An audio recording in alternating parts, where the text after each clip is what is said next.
For today's video guys, magpahimo ta og bahay kubo no. So actually, gusto lang jud nako nga nakoy gamayng lote para tamnan ako mga bulak. Pero di man pwede nga bulak ra akong itanom di og wa koy kubo, so magpahimo tag kubo. So karon mo na nagbutan na nila haligi so gibiyaan after sunod adlaw ila na gibutangan na puglaing haligi. So kubo ra jud ni ato ang buhaton guys. Tara, sugdan na mga lubira ni ato ang mga kahoy no. Okay. Bahay kubo rin itong buhaton. Pero guys, kung yung bahay na kubo, kailangan medyo pulido po. Kaya para bahala mag-ambak-ambak ko diya. At least, dili matumpag no. Kunya kay busy man kong nilaag, masin asa man ko naabot mo nang akong papa na lang akong ipa-supervise. Ikaw pang, i-supervise ani na ako ang mansion niya ang kahoy.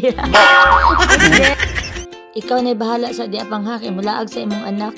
So karon nangumpra pa ay diri si papang ana oh. Kang dali arang tukod paspas kay mo trabaho ni mga trabahante diri oh. Ha, usay ilang biyaan, usay trabahoan oh. Pero at least nahuman ra jud. Oh, tanawa.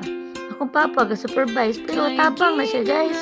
Tabang siya paglimpyo, tabang siya tanan oh. Ko wala na pang kay ano lang tambay-tambayan sa imong anak di ana.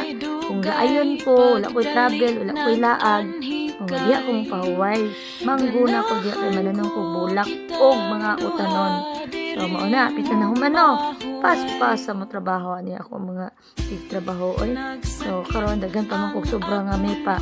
So, ato nang ipahimo po og another payag na pod. So, ako rang i-upload ang video nga na human na jud guys ha. Babay muna.